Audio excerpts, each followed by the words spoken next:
So we're going to continue actually with a similar theme. We're actually going to talk also about rhythm management, but in this case, pivoting from the behavior of the heart to the behavior of the pacer lead, the actual electrical wire that's responsible for delivering that charge. And discussing, as someone alluded to earlier, looking at the lifetime prediction. The heart is a dynamic system, and you want to make sure those metal wires don't fatigue over time. So with that, I'd like to invite Hao Liu up to the stage from Abbott.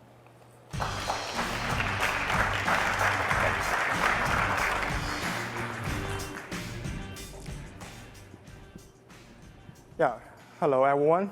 Thanks for Steve's introduction. And I'm in the Abbott laboratory in the cardiac rhythm management division. And I'm more focusing on the mechanical testing of our devices. So today I will talk about one of our ongoing projects, which is the use of the in silico modeling to evaluate the long-term durability of the pacing lead for the left bundle branch area pacing. So first of all, I will give a short introduction for the pacemaker. So as we all know, the contraction and relaxation of the heart is controlled by the heart conduction system, which consists of the SA node, AV node, the bundle of His and Purkinje fibers. And sometimes some patients may experience in lower heartbeat, and their pacemaker is one of the treatment for it. So for the pacemaker, there's two main components. The first one is the pulse generator, which contains the battery and just generate the electrical signal. And the second main component is the pacing, the lead, which is an insulated wire, and it will deliver the electrical signal to the heart tissue. So the lead is our main targeting, target in this study.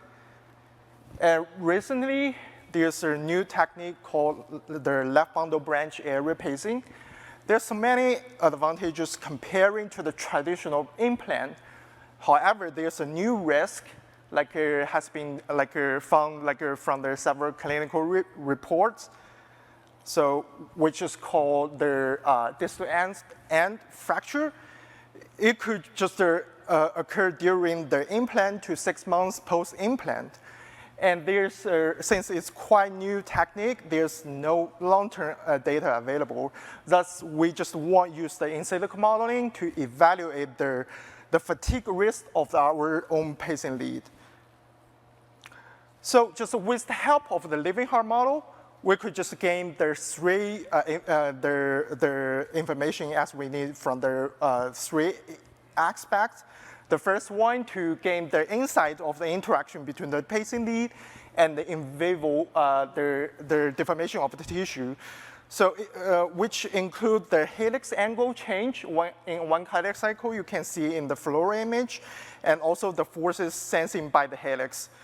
The second, we want to just create as many cases as possible for the implant procedure to investigate how these factors impact the final fatigue risk. And finally, we will evaluate the risk of fatigue at both the component level and device level.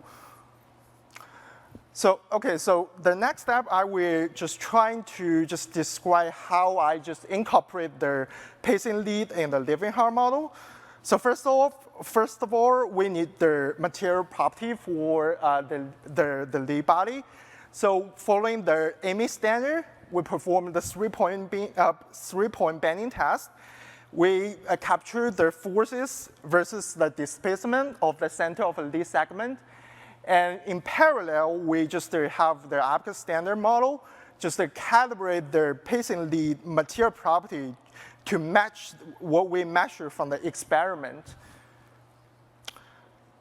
The next, I will talk about how we create the variation of the implant. The first variation is the implant location.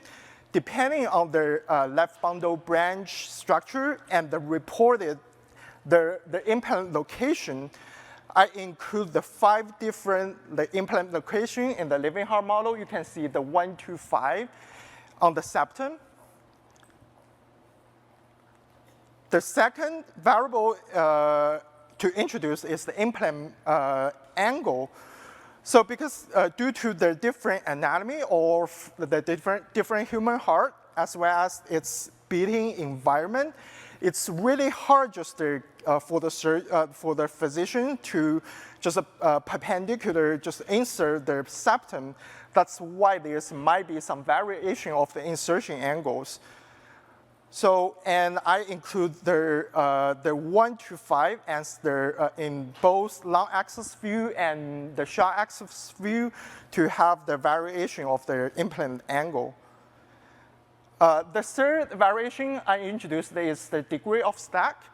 Providing more degree of slack is favorable during the implant, because surgeons think like there might be like a less pulling force along the axial direction, especially if you stretch your arms or if you take a very deep breath.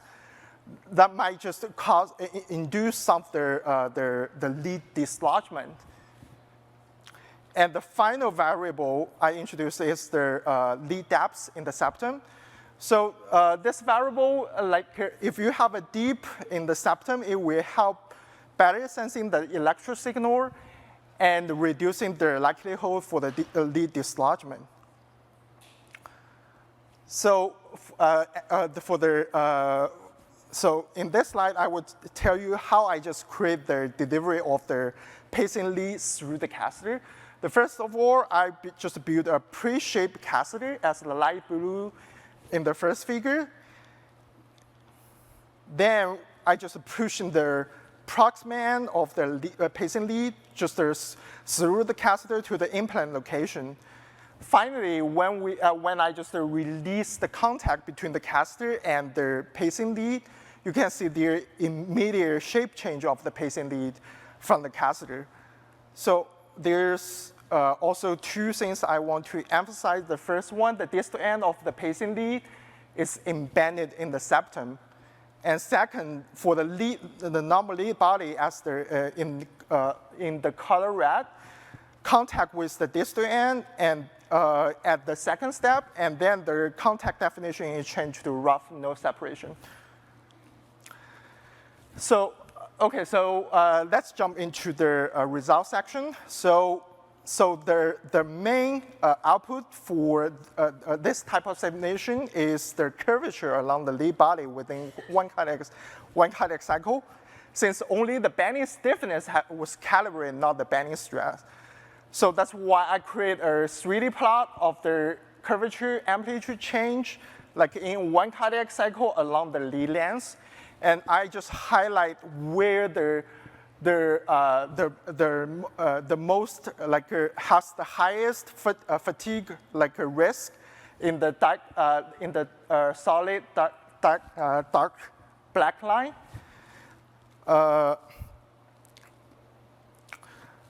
So since we have the curvature, and the next step is how we just are trying to just convert the curvature into the bending stress. So at the component level, we want just to introduce the conductor just as how the life cycle of the conductor at the component level. Since the conductor fracture is one of the most common lead fracture from the clinical reports. And at the first step, we have a detailed structure of our conductor, and we just use the optical standard, just trying to bending it so that we have a very accurate a bending stiffness versus the maximum principal stress at different curvature. And then if we have the curvature from the living heart model, we could just then just transform the curvature to stress with the relation we built in the first step. And finally, we just plot because we have the mean stress and the stress amplitude, we could just plot for each cases and where it aligns on the Goodman diagram. So at the final step, we're gonna just have a device level test Before doing that, we just differentiate the whole group into the clinical relevant cases versus non-clinical relevant cases. So what I did is just trying to just read their publication and their fluoro image data that available, just trying to generate the 3 different guidelines. And then we just separate them on the Goodman diagram as the clinical relevant cases for just guide us the device level fatigue life test. And we will challenge the worst case scenario from clinical relevant cases at the safety factor equal to 2.35. And it will targeting at the 400 life cycle, which is the 10-year life cycle for 1 human patient. So to summarize this study, so the first point is it's recommended to have an appropriate amount slack in the right ventricle to make a balance between avoiding the lead dislodgement and reducing the lead mechanical failure. The second point, what I found, implant location in the upper septum and the helix pointing towards apex at 45 degrees will lower the fatigue risk of the distal end. The third point is based on the fatigue prediction, the conductors will not just fracture on all the conditions we test in this study.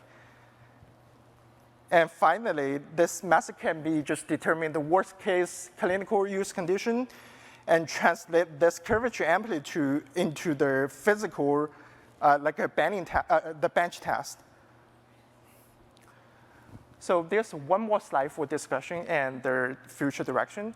Because as we all know, the living heart model is based on one healthy male heart, and all the parameters were calibrated based on the population average data.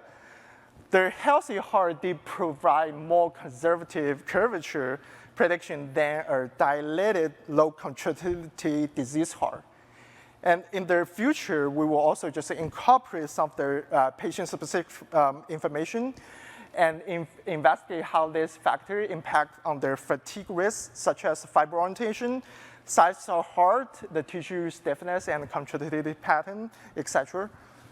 So I would like to thank again for the DS team for organizing this event, and thanks all our colleagues from the ABR for just working with me for this project, and thanks for all your listening. Yeah, thank you. Great. Fantastic. Thank you, Hao. Yeah. So we have a couple of minutes for questions, if there are any from the audience. For Hao's talk. No? Do we have one? Hello, I'm new to this symposium. So is this a male heart, or is it a female heart, or a human heart? I mean, seriously, there are differences between heart attacks between men and women. I have tried that. So the living heart model is based on the one male heart. And I also talked with John, in the following, where we're just comparing to the male heart versus the female heart, because the contractility, the size is all different. Yes. We may introduce some of this information in the, I would call the next version of the living heart model. Just try it. Please. So this is great work. I really want to commend you on how great it is. I don't know. I mean, dealing with leads, I don't know how many people here can appreciate. I was curious if you've looked at or considering postures and different heart rates, and what heart rate has this model been considered under? It's the normal heart rate. I would say it's a 60 heartbeat. I didn't just test for the heartbeat, because I would say the higher heartbeat, the highest, the lowest curvature, which the curvature change will occur. So I didn't, because this is for the patient lead, so it's targeting for the lower heartbeat patient.